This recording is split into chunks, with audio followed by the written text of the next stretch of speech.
नमस्कार विद्यार्थी जी, RKTC academy में आप सबका स्वागत है। तो आइए हम लोग छठे चैप्टर का शुभारंभ कर चुके थे मैथमेटिक्स का। ये 10th क्लास का क्रैश कोर्स स्टार्ट हुआ है, जिसे आप लोगों को बेहतर ढंग से हम लोग बताने का प्रयास कर रहे हैं। और आप लोग ध्यान से अगर इस सब थ्योरों को सीख लिए है ना, थ्योरम को, तो आसानी से आप क्वेश्चनों को हल कर लेंगे।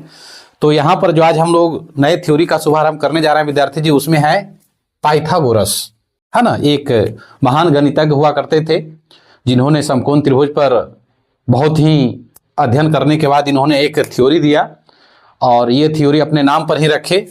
क्योंकि आप सबको पता है कि पहले के जो भी वैज्ञानिक लोग होते थे, गणितज्ञ लोग होते थे, खगोल शास्त्री लोग होते थे, वो लगभग चीज़ों को जो खोज करते थे वो चाहते थे कि हमारे नाम पर रहे, ताकि हमारे जाने के बाद भी विद्यार्थी हमारा नाम गुणगान करते रहें। आज पूरा विश्व, है ना, ऐसे ऐसे गणितज्ञों का नाम गुणगान कर रहा है। ठीक है, इसीलिए इस थ्योरम का नाम इन्होंने खुद अपने नाम पर रखे, पाइथागोरस। ठीक है, पाइथागोरस प्रमेय। तो आइए आज हम लोग इस थ्योरम को जानते हैं। उससे पहले एक छोटी सी जानकारी दे दें विद्यार्थी जी, ये फेसबुक पेज है जिसे आप लोग फॉलो कर लीजिएगा। यहाँ पर आप लोग को आवश्यक सूचनाएं प्राप्त होते रहेंगी, है ना, और कुछ क्लास भी प्रोवाइड यहाँ पर भी होंगे। तो साथियों को शेयर भी कर दीजिएगा कि ये संस्थान का फेसबुक पेज है, इसे आप लोग फॉलो जरूर कर लेंगे, है ना। वो आरकेटीसी एकेडमी सर्च करेंगे तो वहाँ पर भी आ जाएगा, इसे आप फॉलो कर लेंगे तो बेहतर होगा। चलिए, ज़्यादा समय व्यतीत ना करते हुए हम लोग आगे बढ़ते हैं, है ना। तो आइए आज हम लोग थ्योरी को प्रारंभ करते हैं। देखेंगे विद्यार्थी जी, इसमें कहा गया कि किसी समकोण त्रिभुज में, ध्यान रखना है, इनका थ्योरी ही याद रखना बहुत जरूरी होता है कि किसी समकोण त्रिभुज में कर्ण का वर्ग, समकोण त्रिभुज में सबसे बड़ी भुजा होता है विद्यार्थी जी कर्ण, कर्ण का वर्ग अन्य दो भुजाओं को, अन्य दो भुजा में कौन कौन आएगा, लंब और आधार, अन्य दो भुजाओं के वर्गों के योग के बराबर होता है, सिद्ध करें, है ना। सिद्ध करें कि P square plus B square बराबर एच स्क्वायर, यानी हाइपोटेनस का स्क्वायर बराबर होना चाहिए बेस का स्क्वायर प्लस प्रपेंडी का स्क्वायर, यही कहना चाह रहे हैं ये। ठीक है, तो आइए इसे हम लोग देखते हैं। ये रहा समकोण त्रिभुज, जिसमें कोण बी जो है समकोण है, यानी कहे तो 90 डिग्री। ध्यान दीजिएगा, ये 90 डिग्री है। आपको क्योंकि समकोण त्रिभुज कहा जा रहा है तो बी यहाँ 90 डिग्री होना तय है। ठीक है, और आप सबको पता है कि 90 डिग्री की सामने वाली भुजा क्या कहलाती है, कर्ण कहलाती है। 90 डिग्री की सामने वाली भुजा कर्ण कहलाती है। अब उसके बाद है विद्यार्थी जी कि इसमें लंब और आधार, है ना। तो समकोण त्रिभुज में लंब और आधार एंगल से चयन किया जाता है, किस कोण से आप चल रहे हैं। अगर इस कोण से चल रहे हैं तो ये लंब होगा और ये आधार होगा, जो कि आपको आगे की क्लास में बताए जाएंगे। इससे संबंधित जो क्वेश्चन लेंगे वहां पर खूब जिक्र होगा इस समकोण त्रिभुज का। यहाँ थ्योरी पढ़ रहे हैं तो इस चीज को ध्यान में रखेंगे। कर्ण को हाइपोटेनस कहते हैं, जिसे एच से दर्शाया जाता है, लंब को प्रेपेंडी, जिसे पी से दर्शाया जाता है, और आधार को बेस कहते हैं, जिसे बी से दर्शाया जाता है। इसी को साबित करना है विद्यार्थी जी। तो इसमें हम थोड़ी सी रचना लिखेंगे सबसे पहले, है ना, और लिखना भी पड़ता है। रचना में यह लिखेंगे, आप गौर कीजिएगा कि एक लंब डाला जाएगा विद्यार्थी जी, एक लंब डाला जाएगा बीडी लंब एसी। एसी जो कर्ण है इस पर एक लंब डालिए। ठीक है, एक लंब डाला जाएगा। तो लंब डाला जाएगा सर, तो इधर भी 90 डिग्री होगा और इधर भी 90 डिग्री होगा। ये रहा बीडी लंब एसी, यानी यहां पर भी 90 डिग्री का निर्माण कर रहा है और यहां पर भी 90 डिग्री का निर्माण कर रहा है। ठीक है विद्यार्थी, जहां तक रचना में लिखेंगे, है ना, कि बीडी लंब एसी खींचा, बीडी लंब एसी खींचा। अब यहां पर देखिएगा, सिद्ध करने का सबसे बेस्ट से बेस्ट तरीका आपको बताएंगे, ध्यान रखना है। सबसे पहले यहां पर चलेंगे हम लोग, पेज को दो पार्ट में बांट लें तो वो भी बेहतर होगा, नहीं तो सबसे पहला काम करना होगा दो दो त्रिभुज में चलिएगा। ठीक है, उत्पत्ति में चलेंगे हम लोग, क्योंकि सिद्ध करने में हम लोग प्रूव करते हैं, वहां पर उत्पत्ति लिखाता है, उत्पत्ति। तो उत्पत्ति में यह चलेंगे हम लोग कि सबसे पहले एक छोटा सा त्रिभुज लेंगे और एक सबसे बड़ा त्रिभुज लेंगे। यहाँ टोटल त्रिभुजों की संख्या देखा जाए विद्यार्थी जी तो 3 गो बन रहा है, 3 त्रिभुज बन रहा है, और तीनों का तीनों समकोण है। गौर कीजिए, पहला एबीसी, है ना, बड़ा वाला त्रिभुज एबीसी, दूसरा एबीडी, ये छोटा वाला, तीसरा बीडीसी, ये छोटा वाला, है ना। 3 त्रिभुज बन रहा है। तो बारी बारी से हम लोग चलेंगे। एक बार इस छोटा सा त्रिभुज में चलिए, एबीडी में। ठीक है, त्रिभुज ए बी डी, और तथा एक बड़ा सा त्रिभुज चलिए, सबसे बड़ा त्रिभुज एबीसी में, और सबसे पहला काम होगा विद्यार्थी जी, इन दोनों को समरूप कीजिए। क्योंकि आप सिद्ध करने चले हैं पाइथागोरस प्रमेय को, तो इन दोनों को समरूप करना होगा। क्या करना होगा? समरूप। ठीक है, तो समरूप करने के लिए आप सभी को पता होना चाहिए कि दो रूल होते हैं। दो त्रिभुज कब समरूप होते हैं? या तो संगत कोण बराबर हो, या तो संगत भुजाएं एक ही अनुपात में हो, है ना। ये समरूप होने के दो नियम होते हैं। संगत कोण बराबर होना चाहिए ना, तो संगत भुजाएं एक ही अनुपात में होना चाहिए। तो देखिए विद्यार्थी जी यहां पर किस प्रकार से करते हैं। इस त्रिभुज में एबीडी में आप देखेंगे कि कोण डी जो है 90 डिग्री है, तो डी को पूरा नाम से कैसे लिखेंगे? एडीबी बराबर है बड़ा वाला त्रिभुज में, चलिए एबीसी, यहां पर भी तो पूरा कोण 90 डिग्री बना रहा था, और यहां पर ये कोण बना रहा था डी 90 डिग्री। तो कह सकते हैं कि कोण एबीसी के बराबर है। कितने अंश का कोण है? तो सर 90 डिग्री से बराबर हो रहा है। दूसरा देखिए, कौन ऐसा कोण है विद्यार्थी जी, कोई सबसे बड़ा त्रिभुज में भी आ रहा है और ये छोटा त्रिभुज में भी आ रहा है? तो सर जी ए दोनों त्रिभुज में आ रहा है। तो कह सकते हैं कि कोण ए जो है वो दोनों त्रिभुज में आ रहा है। इसे कहेंगे उभयनिष्ठ कोण।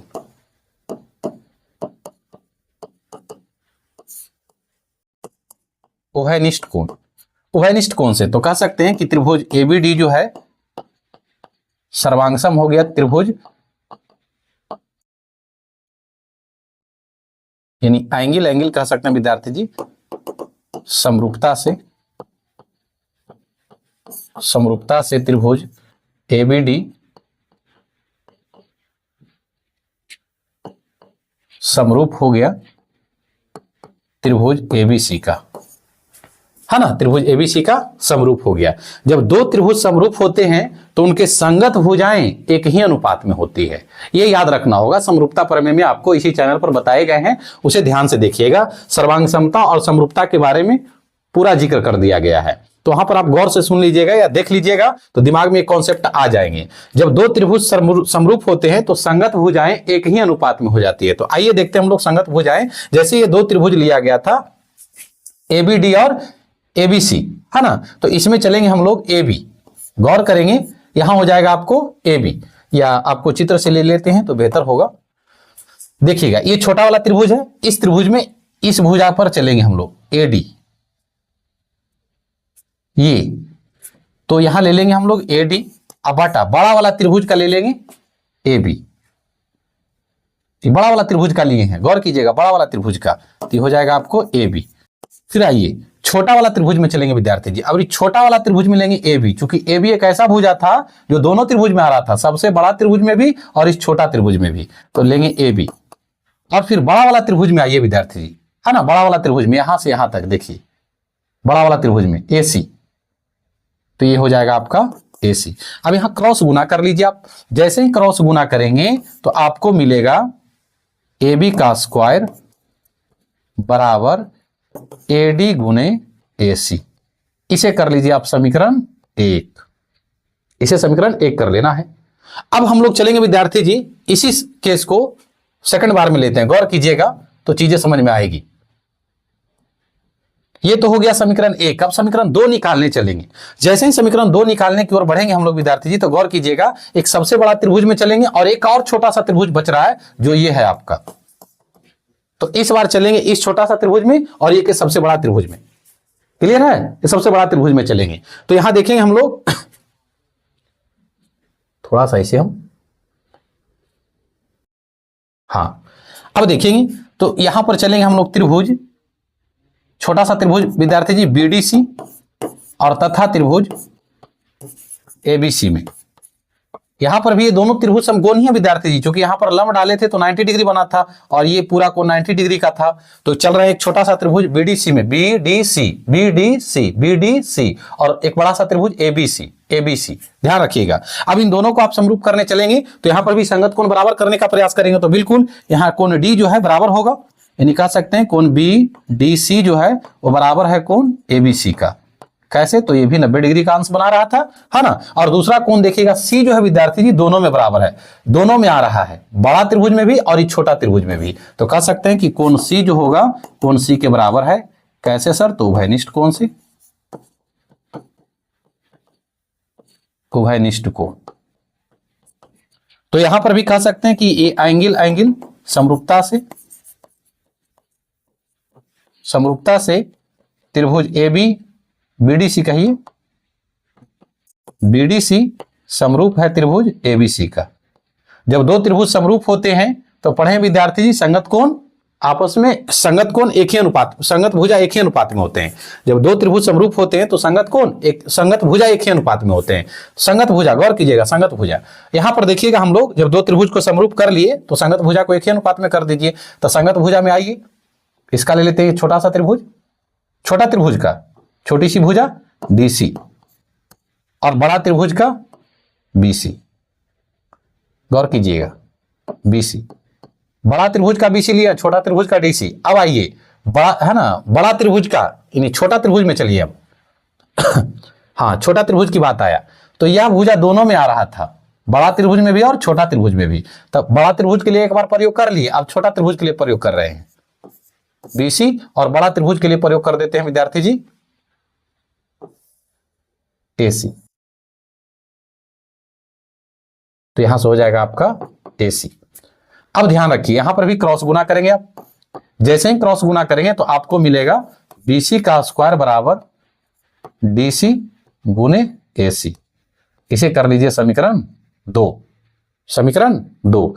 अब यहां पर देखिएगा, दोनों समीकरण को सिर्फ जोड़ने पर, समीकरण 1 + 2 करने पर,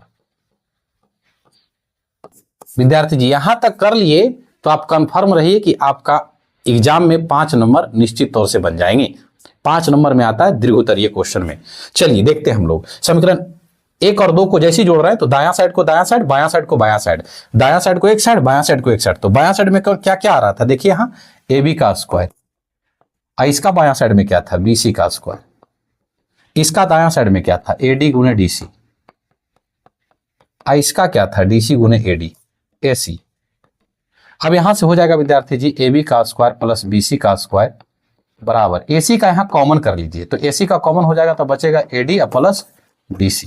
अब गौर कीजिएगा, यहां पर AB का स्क्वायर प्लस BC का स्क्वायर बराबर, यहां देखिए तो विद्यार्थी जी AC गुने AD और DC को जोड़िए तो चित्र में आइए, यहां से यहां तक का मान AD और DC को जोड़ दीजिए, आप ज्वाइन कर दीजिए तो क्या मिलेगा, AC मिलेगा। तो यहां लिखेंगे AC।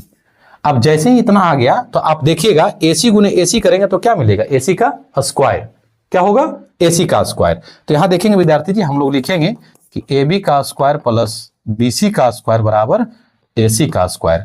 अब देखिए विद्यार्थी जी, इसी में AB को आप क्या माने थे, यहां देख लीजिए, AB आपका क्या था, परपेंडी था P, तो ये हो गया P का स्क्वायर, और BC क्या था, बेस था, आधार B, तो ये हो गया B का स्क्वायर, और कर्ण AC को क्या कहते हैं, कर्ण, जिसे हाइपोटेनस कहते हैं H, तो ये हो गया H का स्क्वायर। तो विद्यार्थी जी यही आप लोग को लाना था, ठीक है।